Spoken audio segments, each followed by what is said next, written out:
We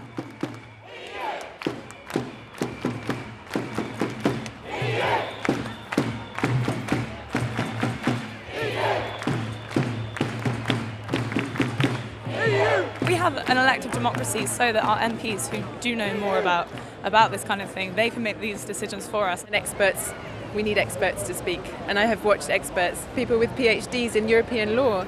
The majority should get their say, but I think a lot of people were misled. People are voting for a change or against an establishment, but they don't realise how they're impacting their own lives. A lot of people were uninformed about what really is going to happen, the consequences of this.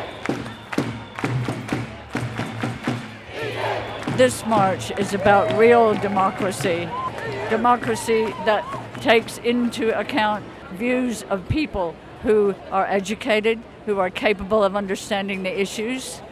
So do you think last week's result should be overturned? I do, yes. I think it should be overturned. But don't you think that's anti-democratic? I agree. I don't know what we should do at the moment.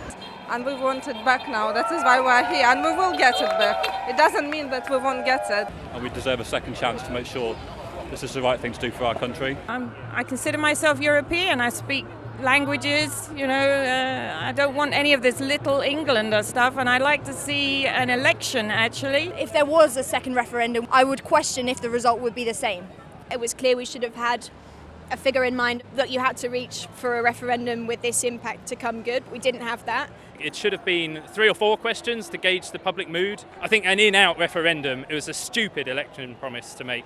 I feel like this really shouldn't have actually been a referendum in the first place. It's such a complicated issue that the general public, we can't really know the real consequences.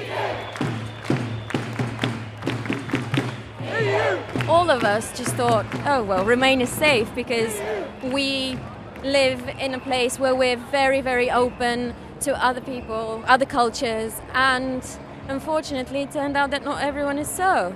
But a recent poll suggested that actually the main issue for a lot of people is the fact that most laws aren't written in Britain and immigration only came second. So what do you have to say about that?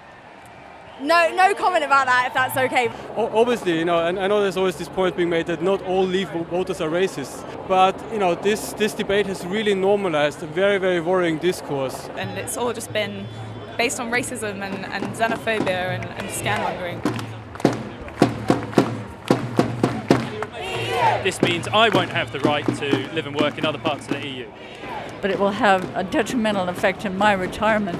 I was planning to move to France in 2 years. Through the EU, I've had every opportunity. It's built my life, it's built my career around the EU. Without Europe, it's just the future's uncertain and it makes you scared, and I want to stay in Europe.